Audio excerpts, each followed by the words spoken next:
Herkese salam, axşamlar xeyir. Axşamınız xeyir olsun. Nədir bugünkü mövzumuz Etibar? Bugünkü mövzumuz dinlərin nəyə görə,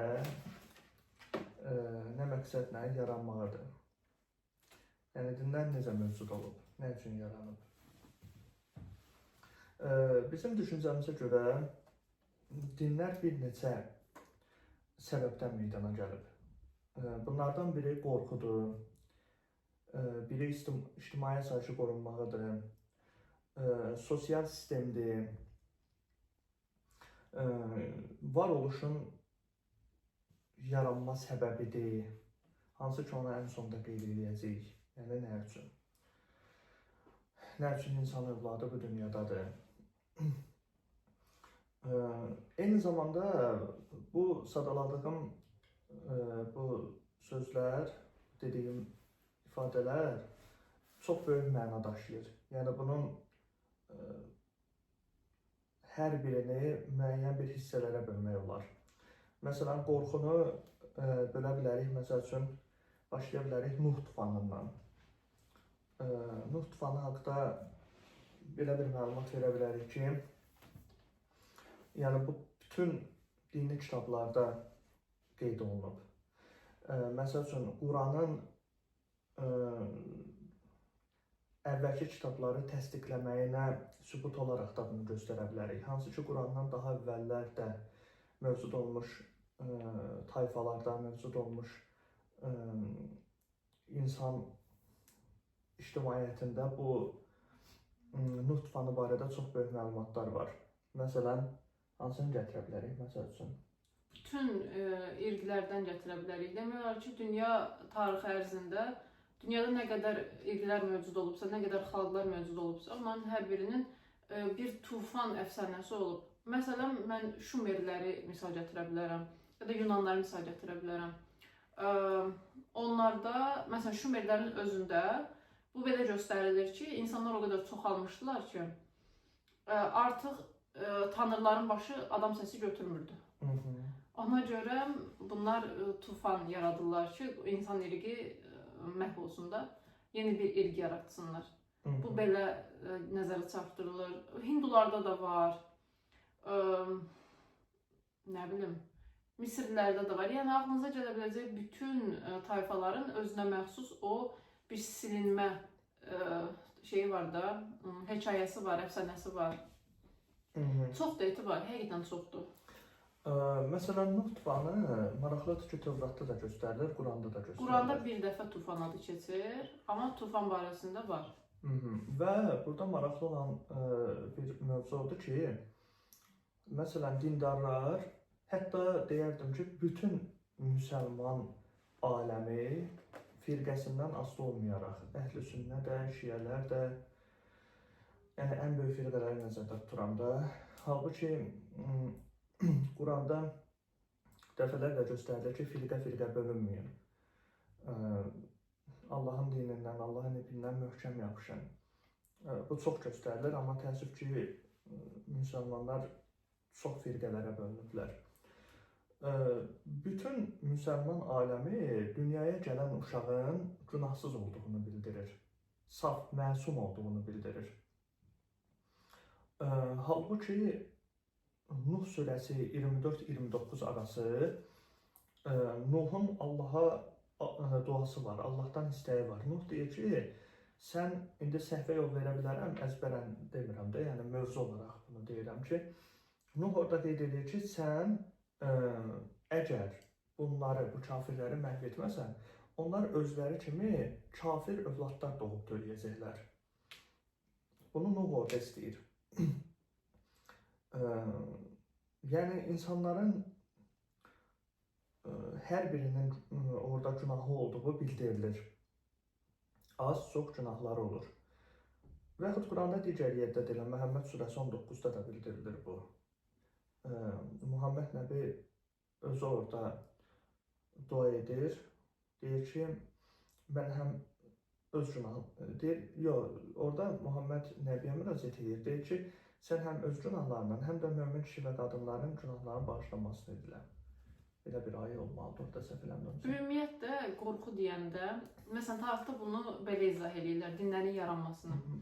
O tarixşünaslar belə izah edir ki, ilk insanlar, sən bilirsən də təkamülə dayanır. İlk insanlar ildırımın çaxmağını gördülər, təbii hadisələri gördülər, qorxuya düşdülər və düşündülər ki, onun arxasında bir qüvvə var ki, bu edir bunları. Ondan sonra Allah təsəvvürü yarandı. Dinlərin, yəni tarixin dediyi budur, dinlər barəsində. Yəni belə deyək də, Allaha olan inancın, yəni həmçinin də dinlərə olan inancın yaranma səbəblərindən biri elə bu qorxudur. Bəlkə də ən böyük bu qorxudur. Nəzərə alaq ki, insanların böyük əksəriyyəti cəhənnəmdən qorxaraq iman edirlər. Ölümdən qorxaraq deyək. Ölümdən qorxaraq, cəhənnəmdən, ölümdən sonraki həyatdan qorxaraq Allaha iman edirlər. Ümumiyyətlə mən sənə bir şey deyim. Hamısı yox. İnsan psixologiyası olaraq biz elə düşünürük ki, məsələn, mən olmasam, görürsən dünya necə olacaq? Mən olmasam, görürsən dünya davam edə biləcək? Yəni, psixoloji olaraq biz bunu belə fikirləşirik. Elə bilirsən ki, sən yoxsansa dünya da yoxdur. Amma əslində görün, yəni gün ərzində nə qədər ölümlər baş verir. Və həmən bu təhər düşünən insanların hamısı ölür, yəni rəhmətə gedirlər və dünya hələ də olduğu kimi yerindədir. Və biz yenə də qəbul edə bilmirik ki, biz olmayandan sonra dünya yenə də olduğu kimi var olacaq. Necə ki biz dünyaya gəlməmiş dünya var olub, eləcə də olmayandan sonra da olacaq. Bilmirik nə qədər müddət olacaq, amma olacaq. Yox olmağı qəbul eləmirik deyə bizdə bir cənnət, cəhənnəm təsəvvürü var. Məndə yoxdur, yəni insanları nəzərdə tuturam. Cənnət, cəhənnəm təsəvvürü var və ona görə də ölməkdən qorxurlar. Onlar ölməkdən qorxurlar deyə artıq onlarda bir tanrı, cənnət, cəhənnəm təsəvvürü yaranır. Çünki bilirsiniz necədir? Əgər bir cənnət, cəhənnəm varsa, onu vəd edən bir kəs də olmalıdır axı, o da tanrıdır. Amma bizim cənnət, cəhənnəm yoxdur deməyimiz ölümdən sonraki varoluşa inanmamağımız demək deyil. Təbii ki. Yəni, o deyil.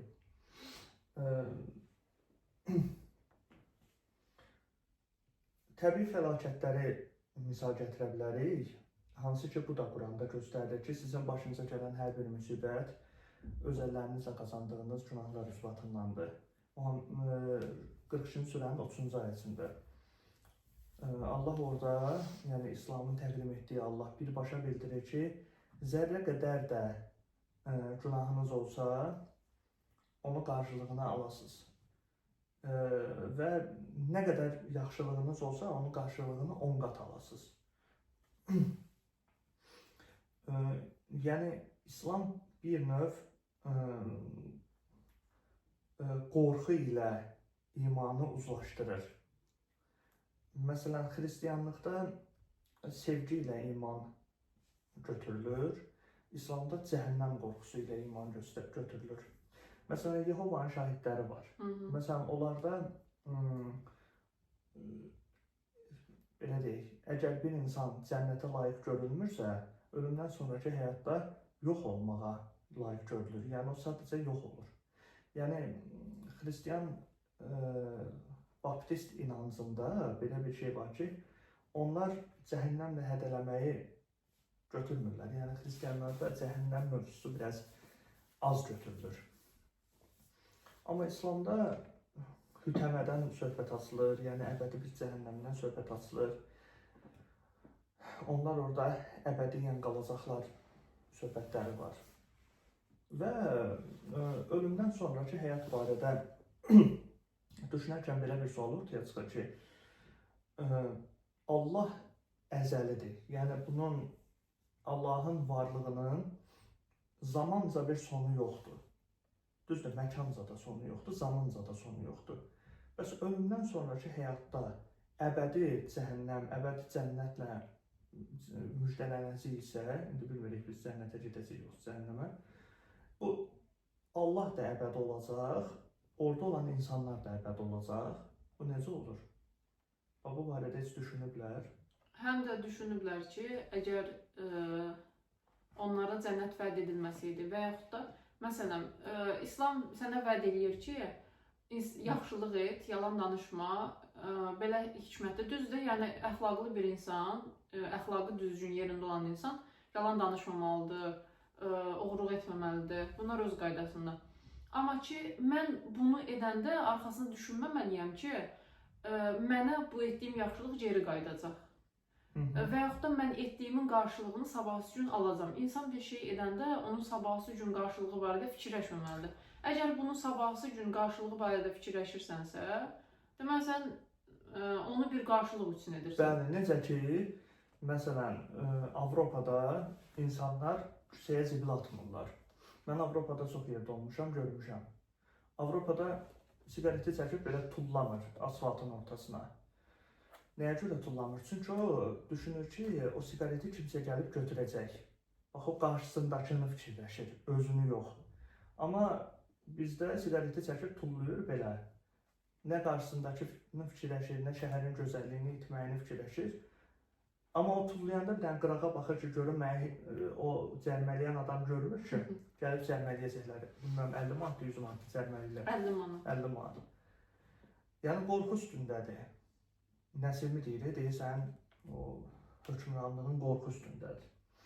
Və çox təəssüf ki, bu düşüncədə olan insanların əksəriyyətini qorxu üstündə idarə eləməsən mümkün deyil. Yəni, sevgi üstündə idarə olunmurlar. Sevgi üstündə desən ki, o qarşısındakı insanı sev, yazıqdır, qocar var küçəni süpürür, o siqareti olaraq tullama, yenə də tullayacaq. Ən böyük əxlaqsızlıqlardan biri də budur. Qarşındakı insanın yaşadığı ərazini korlamaq, aldığı havanı korlamaq. Siqaret çəkirsən ki, bir dənə şüşənin içini orada çək siqareti ver. Bir şey də deyim. Mollalar, yəni din adamları var, mollalar. Düzdür, molla anlayışı 18-ci əsrdə yaranıb. Onda Allahla artıq qul arasında olan rabitə itirdi. Düşündülər necə bərpa edə bilərlər. 18-ci əsrdə mollaları yaratdılar. Məsələn, mənə onların dediyi fikirlər həmişə təzadlı gəlib. Sən bayaq deyirsən, onlar deyirlər təzə doğulan uşaq günahsızdır. Yəni ağdır da, ağappaqdır, başa düşdün. Əgər... Amma xristiyanlar elə demir. Tamam, gör mən nə deyəcəmsən. Mən uşaq idim, mən xatırlayıram. Uşaq idim, bizdə teşt üstləri olurdu məhrəmlik aylarında. Mən də nənəmlə qoşulub gedirdim. Orada danışılan hədislər, mənə uşaq idim də, evrim ki, hikayə danışırlar. Qoşulub gedirdim nənəmlə. Mənim yadımdadır, ana nənəmlə bir dəfə teşt üstünə gedəndə orada bir hədis danışmışdılar. Bu hədisdə nə deyirdi? Peyğəmbər yoldan keçəndə birinin evinə qonaq olur, yəni xatırladığımı deyirəm də. Orada onun yoldaşı hamilə olur. Sonra Peyğəmbər onun evində olan zaman o uşaq doğulur. Peyğəmbər görür ki, gəlirlər onun uşağının taleyini yazmağa. Onlara deyir ki, bəs yaxşı yazın da, onlar yaxşı insanlardır. Tapşırır da. Tapşırır, hə. Bizdə tapşırmaq var ya, ona görə. Yəni, mən onu demək istəyirəm ki, əgər bu dindar adamlara görə alın yazısı, alın taleyi varsa, necə olur o uşaq alnı pak doğulur? Artıq onun alnına hər şey yazılır, bax, o alnı pak deyil. Yəni təzadlıdır, başa düşürsən. Biz dediklərini, o birisi dedikləri tutmur. Çox təzadlıdırlar, insan baş aça bilmir. Ən böyük təzad da, keçən dəfə də mən video qeyd elədim, azad iradə ilə bağlıdır. Azad iradənin olmağı və yaxud azad iradənin olmamağı. Dindarlar hələ o azad iradə mövzusunu aşkara çıxara bilmirlər. Azad iradə olsa, Allahın iradəsindən kənar iradə mövcudu olur. Azad iradə olmasa, hər şey Allah idarə edir. Hər ikisində bir məntiqsizlik var. Birincisində Allahdan kənar bir varlığın mövcud olmağıdır. İkincisində də günah edən insan Allah o günahı elətdirir. Yəni bunu hələ bir aşkara çıxaran mən dindar görməmişəm. Varsa buyursun, rəy yazsın və yaxud bir çağırsın, oturaq söhbət edək, biz öyrənək. Sırf öyrənmək üçün deyirəm, yəni bunu mən səhv çıxarmaq üçün demirəm. Digər bir mövzu, ictimai asayiş. Dinlərin mövcud olmağı ictimai asayişin də hardasa qaydasında olmağına gətirib çıxarır. Olmamağına yox, olmağına. Ona görə gətirib çıxarır ki, insanlar artıq bir ideya ətrafında toplanırlar.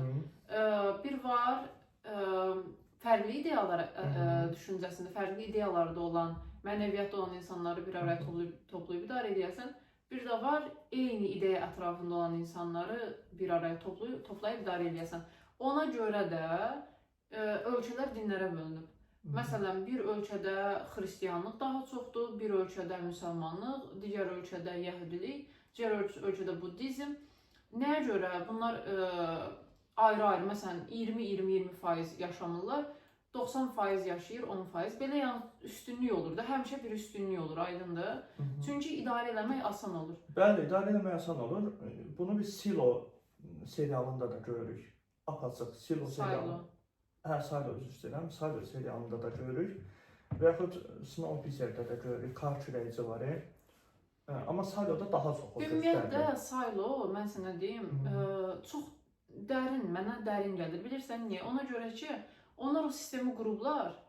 Həmən o sistemdə olan insanlar bilmir orada niyə var və onları oraya kim daxil edib, nə zaman daxil olublar və onların əlində bir kitab var, qanun kitabı. O kitaba uyğun hərəkət eləməlidirlər. Bu kitabı kim yazıb da bilinmir. Bəli, bu sizə nəyi xatırladır? Bu elə bizim bu dünyada yaşamımızı və dini kitabları xatırladır. İnanın ki, eyni şeydir. Biz də bu dünyada niyə var olduğumuzu bilmirik. Heç bir dindar buna cavab verə bilməz. Versə də ancaq öz dini kitabından deyəcək ki, Allaha ibadət və itaət etmək üçün mövcudsunuz.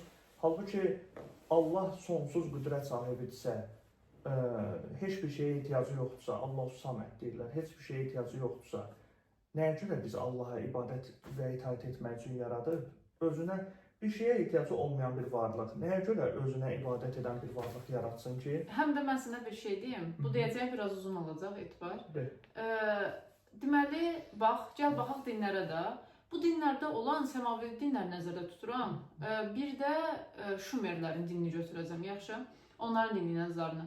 Bunların, Şumerlərin dini inancarı ilə səmavi kitablarda olan o məsələlər ki var, o qədər oxşar, o qədər üst-üstə düşür ki, Adəmin yaradılması, Adəmin oradan qovulması, qabırğa məsələsi, düzdür, Quranda qabırğa söhbəti yoxdur, amma ondan yaradılması var. Yəni kişidən yaradılması var. Eşini deyir, biz ondan yaradılır. Nəfəsini verdik, o da kişisindən yarandaydı, yəni eşindən də, ərindən yarandı. Yenə də bir kişidən yaranma söhbəti var.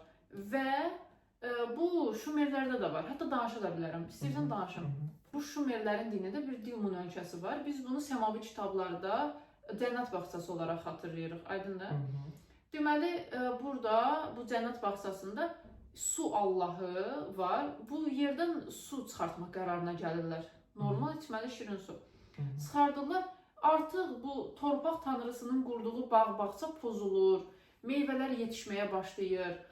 Və o meyvələrdən 8 ağac olur. O 8 ağacdan da olan 8 meyvəni bircə Allah olan Enki yeyir. O yeyir və əsəbləşir, bu bağçanı quran tanrı, yer tanrısı əsəbləşir, Enkini xəstəliyə düçar edir, özü 8 yerindən. Hər meyvənin bir orqana törətdiyi bir xəsər var imiş. Amma ən ciddi xəsər deyirlər də. Xəsarət.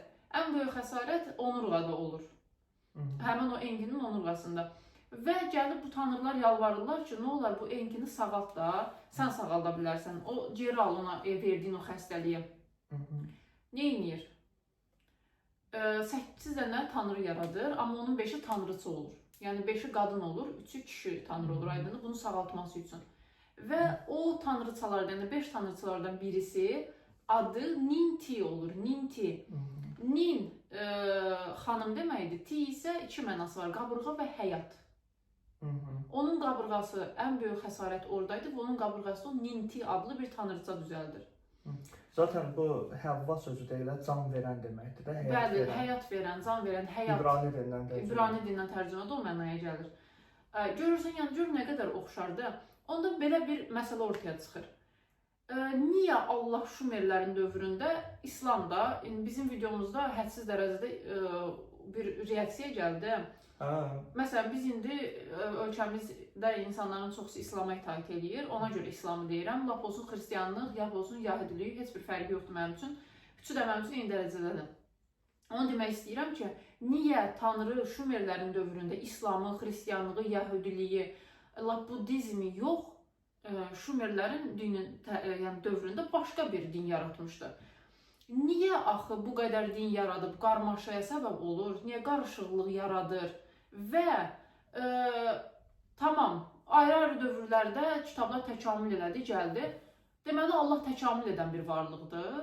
Və yaxud da belə deyək, göndərdiyi kitablarda zamanca əskikliklər mi var ki, yeni model kitab göndərir. Məsəl üçün, tutaq ki, güncəlləmə gəlir, yəni bu kitablara, belə deyək də, məsələn, o iPhone-larda olur, təzə iPhone çıxıb başqa proqram yazılır, nə bilim, mənim düzəməyə başım çıxmır o telefonlardan. Hə, yəni buna nə ehtiyac var ki? Nə ehtiyac var? Həm də ki, bəzi dinə inananlar təkamülün varlığını belə təsdiqləyirlər. Dərd orasındadır. Ümumiyyətlə, dindarların əksəriyyəti, böyük əksəriyyəti çox maraqlıdır ki, NASA-nın təqdim elədiyi kainat modelini, qalaktik modeli, kosmos anlayışını, elmin təqdim etdiyi varoluş anlayışını, Big Bang nəzəriyyəsini varlığını təsdiqləyirlər.